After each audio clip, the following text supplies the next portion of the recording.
Software జాబ్స్కి fake experience పెట్టి వెళ్తున్నారా? అయితే ఖచ్చితంగా వీడియో చూడండి. సాఫ్ట్వేర్ జాబ్స్కి ఇప్పుడున్న ప్రెజెంట్ జాబ్ మార్కెట్లో ఆ జాబ్ ఉన్న క్రేజే వేరు. ఏ డిగ్రీ అయినా ఏ బ్యాక్గ్రౌండ్ అయినా సాఫ్ట్వేర్లోకి ఎంటర్ అవ్వాలని చూస్తున్నారు. సేల్స్ సైడ్, మార్కెటింగ్ సైడ్ ఎవరు ఎలా ఉన్నా అలాగే ఈ గ్యాప్ ఉన్న కొంచెం ఎక్స్పీరియన్స్ యాడ్ చేసుకొని అంటే ఫేక్ ఎక్స్పీరియన్స్ క్రియేట్ చేసుకొని ఎంటర్ అవ్వాలని అనుకుంటున్నారు.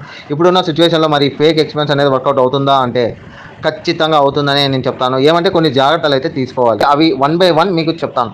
ఫస్ట్, మీరు ఫేక్ ఎక్స్పీరియన్స్ పెట్టే ముందు మీకు కన్సల్టెన్సీ ఇచ్చిన కంపెనీని ఒకసారి గూగుల్లో చూడండి. అలానే గవర్నమెంట్ సైట్స్లో ఆ కంపెనీ రన్ అవుతుందో లేదో చూడండి. ఫస్ట్ ఏ గవర్నమెంట్ సైట్స్ చూడాలో తెలియకుంటే కామెంట్ చేయండి, నేను లింక్స్ అయితే పెడతాను. అలానే most important thing, first initial documents ఇచ్చినప్పుడు వాళ్ళు పే స్లిప్స్, ఆఫర్ లెటర్ అనేది మనకి ఇస్తారు. ఫస్ట్ పే స్లిప్లో చెక్ చేయాల్సిన విషయాలు, ఫస్ట్ పీఎఫ్ అయితే క్రియేట్ చేసుకోవద్దండి.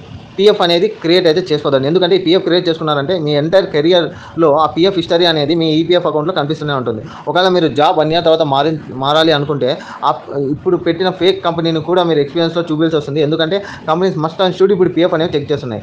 ఈ ఫేక్ కంపెనీస్ కూడా 6 months వ్యాలిడిటీ అనేది దానికి ఉంటుంది. సో పీఎఫ్ అయితే క్రియేట్ చేసుకోవద్దండి. నెక్స్ట్ చెక్ చేసుకోవాల్సింది, మీరు డాక్యుమెంట్స్ ఇచ్చినప్పుడు మీ నేమ్స్ అనేవి మీ ఆధార్ కార్డు కానీ మీ పాన్ కార్డులో ఉన్నట్టుగానే ఉండాలి. పే స్లిప్స్లోనూ ఆఫర్ లెటర్లోను ఇవి మస్ట్ అండ్ షుడ్ ఉండేలా. ఏమైనా మిస్ మ్యాచ్ అవుతున్నాయా లేదా అనేది అయితే చెక్ చేసుకోండి ఖచ్చితంగా. నెక్స్ట్ ఏమంటే ఆ కంపెనీ అదేదైతే పే కంపెనీ ఇచ్చారో ఆ కంపెనీ అఫీషియల్ సీల్స్ ఏవైతే ఉన్నాయో అవి ఖచ్చితంగా ఉండేలా చూసుకోండి. మీరు శాలరీకి ఆశపడి ఎక్కువ అయితే శాలరీ అయితే చూపించుకోవద్దండి. ఎందుకంటే ఇప్పుడు 6 lakhs కన్నా పైన కానీ మీరు కానీ చూపిస్తుంటే ఖచ్చితంగా హెచ్ఆర్స్ అనేవాళ్ళు ఐటీఆర్ రిటర్న్స్ అనేవి అడుగుతున్నారు, మ్యాక్సిమం అడుగుతున్నారు. సో మీరు ఖచ్చితంగా చూపించి వస్తుంది, దాన్ని మీరు ఫేక్ చేయలేరు. ఎందుకంటే ఖచ్చితంగా కనుక్కునే అవకాశాలు చాలా ఎక్కువ ఉన్నాయి.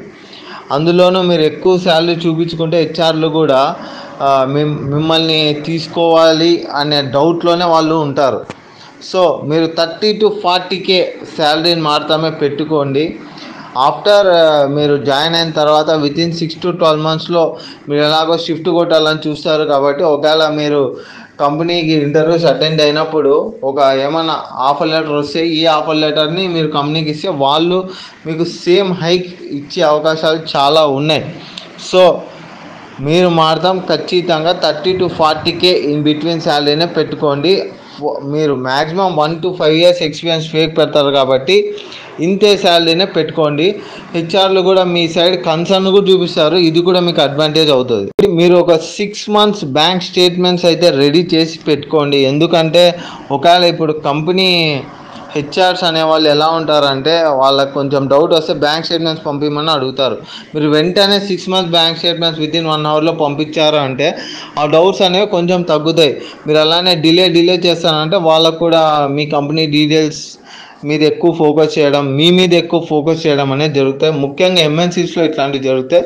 సో అవైతే కేర్ తీసుకోండి. 6 months బ్యాంక్ స్టేట్మెంట్ అయితే రెడీగా పెట్టుకోండి. టెక్నికల్ రౌండ్స్ క్రియేట్ చేసిన తర్వాత హెచ్ఆర్ మేనేజర్ రౌండ్ అనేది మస్ట్ ఉంటుంది. అక్కడ మీకు టెక్నికల్గా అడగరు ఎక్కువ. సో కంపెనీ డీటెయిల్స్ అనేవి అడుగుతారు. మీ కంపెనీ ఎక్కడ ఉంది, మీ కంపెనీ మేనేజర్ ఎవరైనా అడగచ్చు, అలాగే మీ కంపెనీ అడ్రస్ ఎక్కడ ఉంది, ఇవన్నీ డీటెయిల్స్ అనేవి అడగచ్చు. సో ఆ డీటెయిల్స్ అనేవి ముందే మీరు మైండ్లో అయితే పెట్టుకోండి. ఎందుకంటే వెంటనే చెప్పేస్తే వాళ్ళకి డౌట్ అనేది రాదు. మీరు ఒక 1 to 5 years ఎక్స్పీరియన్స్ పెట్టినప్పుడు ఆ కంపెనీలో వర్క్ చేస్తున్నట్టు చూపించుకున్నప్పుడు మినిమం డీటెయిల్స్ అనేవి మనం తెలుసుకోవాలి. కాబట్టి ఖచ్చితంగా ఇవి చాలా షార్ప్గా ఉండండి ఈ డీటెయిల్స్ని. ఇంకా మీకు ఏమైనా డౌట్స్ ఏమైనా ఉంటే నాకు కింద కామెంట్ బాక్స్లో కామెంట్స్ చేయండి. నాకు తెలిసింది మీకు చెప్తాను.